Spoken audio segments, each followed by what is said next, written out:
Viver no marasmo não é viver. O estado perpétuo de uma emoção não é sentimento, tampouco felicidade, muito menos liberdade. Alice no Trees, do Maboroshi Koujo ou Maboroshi, é um filme de animação de direção e roteiro por Mari Okada, já conhecido na indústria por seus trabalhos anteriores. Destaco aqui Toradora, Anohana e Máquia. O Boroshi, como já se diz o nome, ilusão ou mítico, se estrutura num enredo atípico, nada óbvio, sem pressa para as respostas. Masamune, um estudante do terceiro ano, mora em uma cidade onde todas as saídas foram fechadas devido a uma explosão repentina em uma siderúrgica, fazendo com que o tempo parasse. Com isso, os moradores são proibidos de fazer qualquer mudança brusca de suas vidas anteriores e passam seus dias numa mesmice, qual seus corpos não envelhecem e dores praticamente não sentem. Até que sua colega de classe, Mutsumi, também entediada, o tira da rotina com uma surpresa que em consequência começa a mudar o mundo até então pátio. Não deixando de fora a belíssima qualidade técnica das animações do estúdio MAPPA, Maboroshi é uma história de amor, fantasia, ficção, consequências do tédio, inquietude e demais pendências nesse roteiro sem medo de ser confuso, fazendo lembrar que temos que aceitar as mudanças, dores, emoções, melancolias, pois assim é o viver. O tempo passa, as coisas passam. Bom, de fato, Maboroshi é cheio de metáforas, analogias no decorrer de todo o filme. 1h40, mais ou menos. Eu quero pensar que todas essas coisas, todos os dragões de vento, as cicatrizes, as rachaduras, são só um peso em valor simbólico para a mensagem que o filme quer passar. Com coisas que vão passar de temas, se você quiser aprofundar, a complexo de Édipo, entre outras coisas. Então, Vinícius, eu te perguntaria quais são as suas primeiras impressões ao terminar de sair dessa experiência? Cara, eu assisti Maboroshi e eu fiquei, sei lá, tive aqueles 10 segundos meio perdido de, cara, o que tá acontecendo? Não foi um momento reflexivo, mas foi mesmo quanto a ter assistido aquilo. E eu gostei pra caramba. O tempo todo, sabe, me divertindo com aquilo, me emocionando. É um filme curto, mas é um filme que pega, cara. É um filme que ele não é vazio. Ele não é só aquele tempo de desenho gastando bateria da tela do seu celular. E ele é bem a espere de um adolescente, cara. Eu acho que o Maboroshi, ele mostra a preocupação com aquilo que tá acontecendo, mas ainda assim, ele foca muito na questão de experiência, na questão do viver dos personagens e na questão de que, cara, é exatamente isso. A gente tá vivendo. Ele começa a mostrar viver, formas de viver, jeitos de viver, gostos de viver, e pessoas sendo pessoas, adultos sendo adultos, adolescentes sendo adolescentes, deixando de lado qualquer preocupação com o cenário místico, mas ainda assim deixando ele se desenrolar sozinho, sem que fique coisas separadas. E aliás, entre juntar, Maboroshi consegue muito bem juntar quem assiste com a obra, com a história e com as questões dos personagens. Entendo. De verdade. Eu acho que o que você fala se resume já lá no começo, quando tem aquele DJ onde ele lê as cartas dos alunos. O aluno que começa lá falando sobre a questão existencial dele não saber o que correr, ele não saber o que fazer, ele se sente numa espécie de escuridão e coisas do tipo. Bem no comecinho e depois esse DJ volta lá no final da história, o que deixa tudo muito... tá ligado? Bom, durante a história, se usa muito a palavra entregar seu corações, emoções fortes e coisas do tipo, o que também consagra o que você falou. A princípio, eu acho que deveria estar, que alguém talvez não tenha assistido até agora, o que seria a surpresa? Acho que seria legal afirmar, porque todo o dorsal da história vai girar em torno dessa surpresa. E o que é essa surpresa? A surpresa é uma garotinha que tá dentro da siderúrgica, presa lá, onde a colega Matsumi, que já foi pra vocês, convida o Masamune pra ajudar a cuidar dela. E essa é a surpresa que modifica toda a história. Porque já no começo do filme é meio que explicado que conforme você reage, seu coração reage, as emoções reagem, o mundo meio que se transforma. Tanto que tem uma palavra muito interessante que ele fala que a fumaça ela tá em todo lugar, mas é como se fosse algo vivo e não vivo. Tá ligado? Que eu achei muito massa.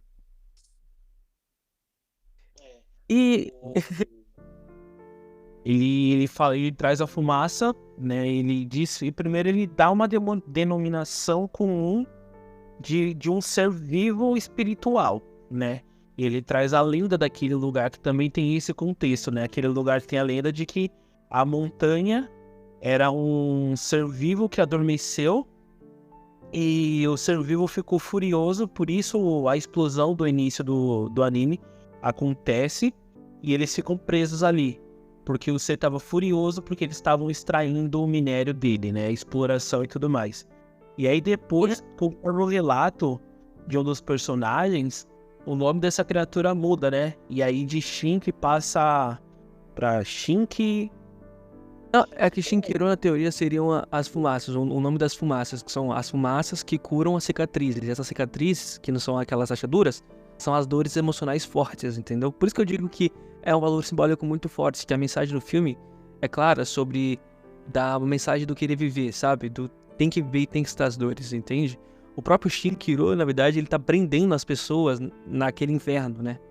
Porque você até, tipo, a metade do filme não entendeu, o tempo tá daquela forma, as pessoas não envelhecem, tanto que, na verdade, tem até um time skip que é bem subtendido na história, onde os personagens realmente, tipo, na teoria eles teriam 24 anos, não 14 só, como mostra. E é isso, eles ficam presos nessa ideia, tá ligado? De não viver, de não continuar, sabe? E por isso que eu digo que é um valor simbólico. O Shinkiro, a siderúrgica, tanto que é mencionado que a siderúrgica, ela funciona sozinha. Bem no começo da história mesmo, que a siderúrgica, ela funciona sozinha. E eles estão lá só por estar, Só por estar, tá ligado? Agora eu tenho uma pergunta, assim. Que já no começo eu me identifiquei muito com o personagem lá. Deixa eu perguntar, dentro dos personagens, tem algum que você se identificou assim? O cara falou, nossa, meu Deus, olha eu aqui quando era mais novo. Ou não, assim, você não sentiu alguma identidade? Ou não teve tempo, o roteiro não conseguiu construir uma conexão com um personagem específico?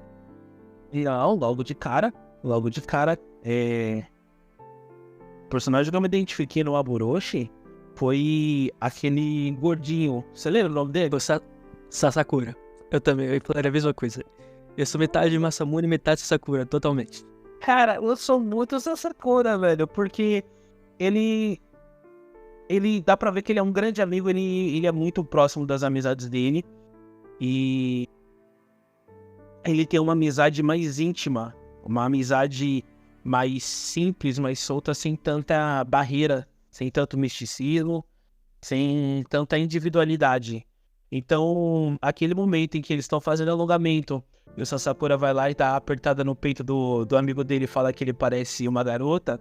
Sinceramente, se não houvesse tanta intimidade, se eles não se conhecessem tanto, aquilo seria uma ofensa. Aliás, seria pra qualquer um. Mas eles são tão amigos que ele entende, mano, que o Sasakura é daquele jeito. E não vai mudar. Né? E o Sasakura, ele tem aquele perfil de sempre tá empurrando a galera pra cima, sempre tá animado com aquilo, sem deixar de ser realista. Eu entendi. E ele é um dos grandes principais motivadores do grupo. Porque é relatado que eles gostam de brincar com coisas que fazem eles sentir dor. E sempre é o Sasakura que tá envolvido ali, empurrando os caras, motivando, dando aquela energia, aquele gás pra eles conseguirem lidar com aquela situação. Porque um do grande lema da história é a inquietude, é o tédio, né? Eles estão parados, eles querem ter emoções, eles querem viver, eles querem ter histórias pra contar. E ao mesmo tempo, não. Eles se acostumaram com aquela situação. Tanto que, como é dito, eles têm que escrever uma espécie de formulário onde eles não podem mudar quem eles são. Porque caso o mundo volte a funcionar normalmente, eles forem diferentes, eles têm alguma espécie de problema. Então eles ficam nesse conflito sobre querer mudar e não mudar, e o Sasakura tá sempre ali dando essa energia pra eles pra continuar. Eu sinto que o Sasakura, ele é um personagem de suporte muito importante pra todo mundo ali, sabe? Só que fica bem subentendido isso. Porque eu acho que o problema, especialmente no roteiro, é esses personagens, ao mesmo tempo que eles são importantes, eles não são tão, sabe? Parece que tudo ali entre os adolescentes é um artifício. Até lá mais pra metade do filme, quando a garota se declara e coisas do tipo. Sim. Então, já que a gente conversou sobre isso, e já que você gosta de Sakura, você acha como você lidaria com aquela situação? Sendo criança, você seria o Sakura, então. E se você fosse um adulto? Como você reagiria a toda esse problema, né? Porque os adultos praticamente se entregaram. Eles se entregaram a essa mudança impossível durante bastante tempo, né? Porque é contado que foram passando anos com eles nesse loop. Nesse paradoxo temporal, sei lá o nome, onde é um inverno eterno e eles não envelhecem. Os adultos se entregaram e os adolescentes estão lá, querendo sentir dor, querendo descobrir a vida. E você, como adulto, como você acha que reagiria a essa situação? Bom, se eu tivesse preso nesse globo de neve, acho que não seria tão adepto assim a questão de não mudar. Eu acho que eu teria estilhaçado rapidão e o Shinki lá teria me levado fácil. Mas é aquilo, em situação de pânico a gente tem que entender o que tá acontecendo. Pronto, aconteceu, tô preso aqui, tô vivendo 10 anos a mesma coisa, então eu vou continuar vivendo. E se nada vai mudar por 10 anos, eu não preciso me preocupar com as futuras alterações que o dia de hoje vai me trazer. Acho que sim, eu teria entregado, teria vivido, mas não de uma forma padronizada, sabe?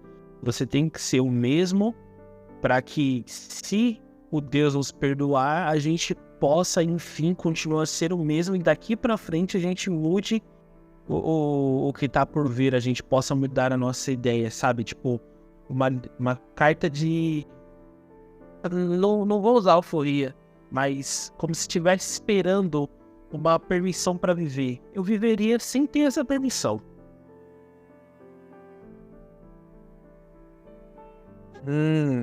Entendi. Já eu me trancaria numa biblioteca, sinceramente. Tomara que é o interior, né? Tomara que tivesse uma biblioteca decente, mas eu particularmente me trancaria numa biblioteca praticamente e ficaria lendo o tempo todo, sabe? Lidar com todo aquele caso. Porque ao mesmo tempo que o Sakura, eu queria ter uma base cultural pra fazer, sabe? Tipo, porque o Sakura, ele meio que é a situação, né? Ele é brincalhão com a situação. Já eu, diferente do Sakura, eu gosto de puxar coisas do meu interno pro externo como um motivo de suporte pra manter a situação, aquele momento. E por isso eu queria tempo ir buscando coisas culturais assim, pra falar, sabia que naquele tempo pessoas fizeram isso e coisas do tipo. E como adulto, eu acho que eu seria um pouco talarico, que nem o tio do Masamune, porque se você entendeu, né, que o tio do Masamune... Na verdade, pelo que eu entendi, o tio do Masamune é o pai do Masamune, só que ele não passou tanto tempo assim pra ser pai, né? Exatamente. Bom, é que se pensar, passou, né? É que a história... É que a mãe do Masamune e o tio do Masamune estudaram na mesma faculdade, tá ligado? E aí, de repente, numa visita da mãe do Masamune ao tio do Masamune, conheceu o pai do Masamune, que era irmão do tio do Masamune. E aí... Muito engraçado. Muito bom. Então, falando sobre... Família de qualquer jeito, parceiro. É com o outro. Você não tá afim, ele tá. Muito bom. Bom, como a gente fica na pele nova parte dos adolescentes, a forma deles lidar com o tédio, como já dito, é que eles tentam se machucar, né? Os meninos têm aquela brincadeira de desmaiar, de pular, ir pra lugares perigosos. As meninas têm aquela brincadeira de roubar o sapato uma das outras. E depois dessas brincadeiras, que de repente perderam a graça, o que vem? O que vem? É óbvio que é o amor, né? O amor doce, adolescente. E tem muitas passagens que eu deixei anotado aqui, que lá pro futuro eu vou perguntar pra você, se você gostou de alguma passagem, alguma frase específica. Que eu fui anotando que várias coisas sobre, tipo, declarações sobre o amor que os adolescentes estavam fazendo um pro outro, que eu fiquei, nossa, que fofura. Mas enfim, como eu dito, mesmo tendo ido pro amor, eu achei que essa construção do amor foi meio forçada, sabe? Tipo, não foi muito fluida, mas enfim, aconteceu. E a forma como isso acontece, por exemplo, no caso do Masamune e da Mitsumi, que são os dois personagens, é a cena da calcinha, né? Não sei se você percebeu, tipo, durante... Era mostrado umas câmeras, olhando bem direto com o Masamune, ele sempre notando que ele odiava a Mitsumi, mas na verdade ele não odiava, ele gostava dela pra caramba. Só que ele tava lidando com esse sentimento, sabe? Porque pensa, eles estão presos fisicamente, o corpo não envelhece, só que a cabeça sim.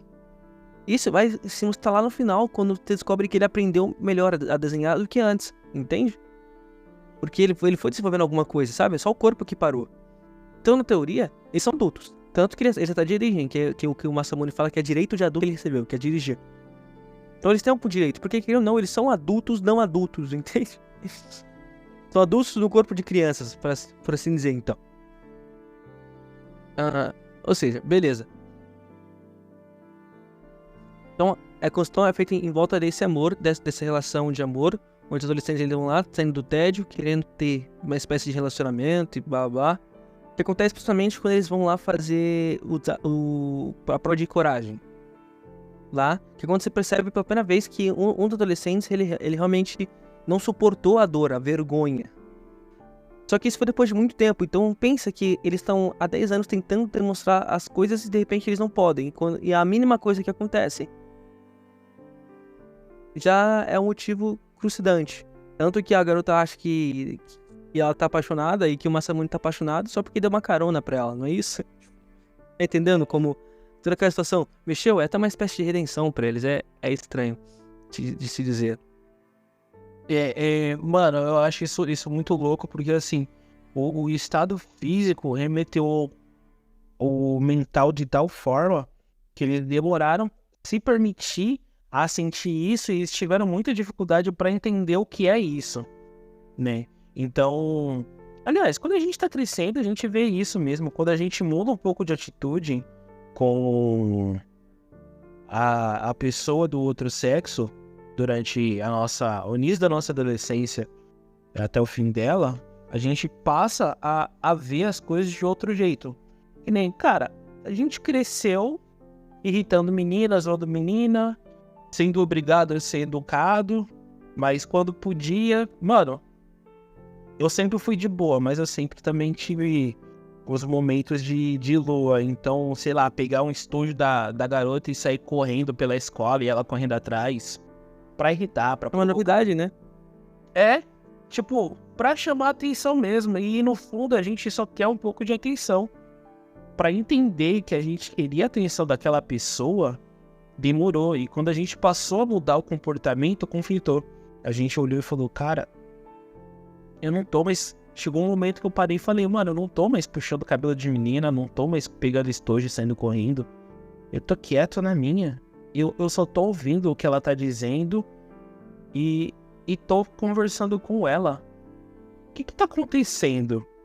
Né? E uma coisa de forma geral que ultimamente vem me incomodando muito nas produções japonesas é que o romance, ele sempre surge do nada como uma bomba, que nem a companhia lá de energia que estourou. Do nada estourou, o romance do nada estoura no meio do anime. E do nada eles lidam com aquilo como se sempre houvesse, né? De forma geral, houve falta de coisas a serem exploradas. Por exemplo, Questão de sentimento de uma forma geral, sabe? Crises, pensamentos, coisa que todo adolescente passa e descobertas que vão além de um pelo crescendo no sovaco. Eu acho que de coisa faltou muito na obra, velho. Faltou esse elemento de... Então é por isso que eu achei que a cena da calcinha foi uma demonstração um pouco pesada e mais direta pra conseguir mover a história, sabe? Pode parecer meio estranho, mas Masamune já tava obcecada há muito tempo pela Mitsumi. E de repente ele tá sempre olhando pra ela no lado, aquela garota misteriosa que fica lá na frente, mas ao mesmo tempo conversa com todo mundo. De repente, no momento atípico, ele dá um novo sentimento pra ele.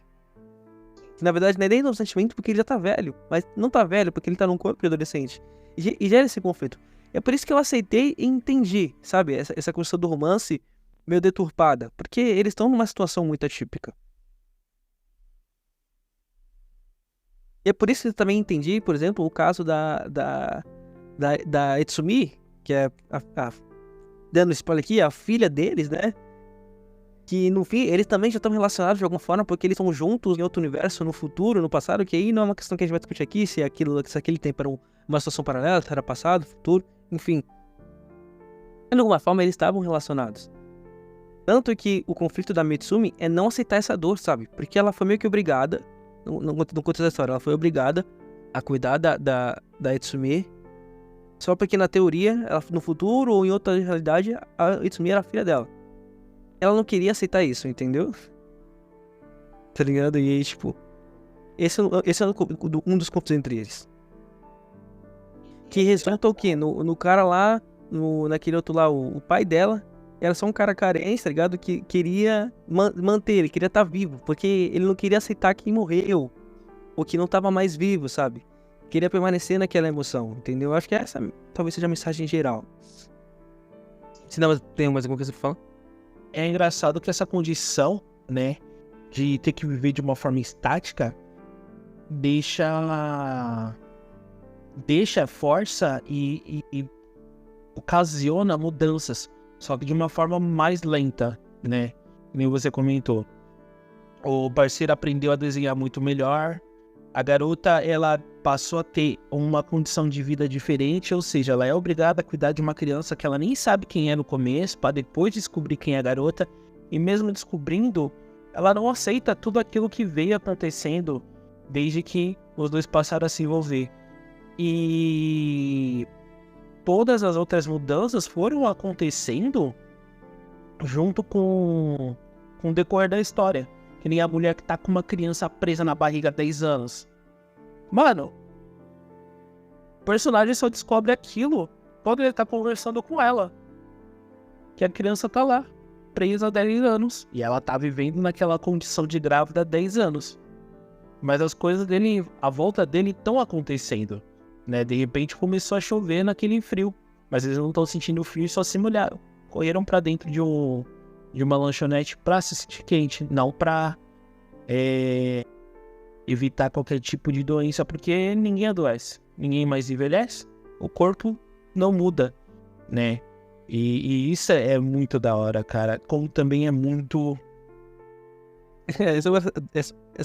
Querendo ou não, essa é uma das cenas mais sensuais, por conseguir, essa é uma das cenas mais sensuais da história, né?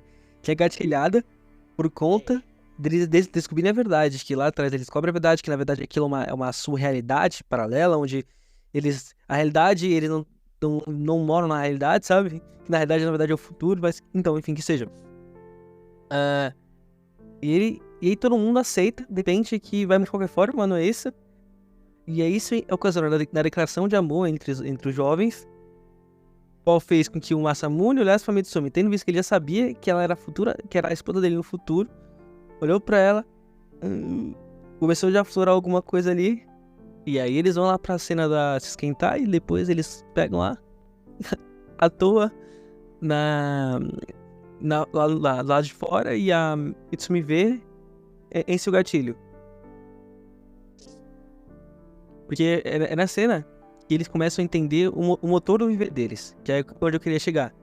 Que um dos motores de viver que é declarado nessa história é o amor, é gostar de outra pessoa. Tanto que quando eu te perguntar daqui a pouco sobre os trechos, A minha parte do trecho favorito é as definições do que eles definem que é amor pra eles mesmos, que estão duas que eu peguei. A do próprio Masamune e a da colega de classe dele, que já não me lembro o nome agora. Então, você consegue tirar um trecho de tudo que você falou, de tudo que a gente já discutiu, alguma frase, algum momento assim que você fala, nossa, eu gostei dessa definição, gostei dessa passagem, dessa consequência de ações. Não, deixa eu lembrar aqui. Uma fala, pra mim, eu fiquei tão impactado com a obra toda que eu não parei pra pensar em um trecho, uma frase, um momento, mas a cena que eu mais gostei nisso tudo é quando Itsumi ela tá subindo numa máquina desligada, eu acho que é um guindaste, e ela fala, o que é aquilo? Eu quero ver, eu quero saber o que é, quero ver, quero isso, quero. E o parceiro vai atrás dela e fala, mano, eu também quero, vamos, que não sei o que. E ela consegue tocar o outro lado e começa a ter aquele efeito de capacidade, né, que começa a ficar transparente, desaparecendo. Aí o Shinkuro vem, volta tudo pro lugar. Mano, a sede de buscar algo diferente, de querer algo diferente, que leva a gente a chegar a ponto extremo a tentar quebrar um dogma estabelecido e lutar contra aquilo só pela nossa vontade. Maneiro, eu lembro dessa cena. E aí, né, que eles descobrem mesmo que, na verdade, existe uma realidade, que, na verdade, eles estão realmente em um lugar diferente, né? Que o Masamune consegue ver o sol, consegue ver a chuva, consegue ver que realmente existe outro lugar de onde eles estão, e que talvez onde eles estão não seja de fato a realidade. A minha cena favorita, pois que essa também envolve o Masamune e Itsumi, que é quando o Masamune, ele tá lá em conflito, ele tá meio pistola assim, por causa das coisas que estão acontecendo, e aí ele vai lá conversar com a Itsumi, tá ligado? E aí, na verdade, essa cena acontece logo depois que a primeira garota desaparece, depois que ela se declara pra ele. E ele fica meio frustrado com isso. Uma pessoa se declarou pra ele, a primeira coisa que aconteceu com ele é como se ele realmente começa a entender que a vida é mais do que... A vida é mais do que ficar naquele marasmo, certo? E outra, por coincidência, é uma cena anterior a que você achou preferida. Na verdade, é literalmente a cena anterior. Que ele tá lá conversando pra ela o que é amor, porque a garota se declarou pra ele define o amor como algo muito mais brutal e macabro, certo? Tanto que ele tá lá declarando, ele começa definindo o amor como algo mais triste, depois ele conserta falando que é algo melhor, que ele fala assim, na verdade, ó. A paixão é como um sentimento de desprezo. É demais, machuca, mas não é como se o coração pulasse. É mais quente, é mais nostálgico, é uma dor boa. E é bem semelhante com a definição que a colega de classe dele define depois, que é como uma dor doce, machuca, mas no bom sentido. Bom, eu acho que tá dando nosso tempo aqui, Vinícius, então eu queria encerrar. Você queria colocar mais alguma coisa? Colocar mais algum apontamento? Eu paro pra pensar nisso, eu me sinto mais velho ainda, mas vamos lá. Maboroshi, principalmente no começo, ele me lembra bastante um seriado que passava na MTV, chamado Skins, ou era na HBO. Skins, muito bom essa série. Ele tem muita cara de Skins, mano, a ideia de adolescente sendo adolescente. Adolescente com seus dilemas e adolescente descobrindo a realidade dele, mano. Eu acho muito louco esse seriado e também essa condição que o filme inicia. Começa de uma forma simples, besta. E quando você para pra pensar, mano, ele já te levou longe. Cada episódio são histórias meio que paralelas. Sem uma congelação. É um bem diferentão também, eu curto bastante a ideia. Bom, enfim, vamos dizendo aqui esse nosso papo. Enfim, eu sou o Vitor. E eu sou o Vinícius. Nós somos o V2Cast. Até. É.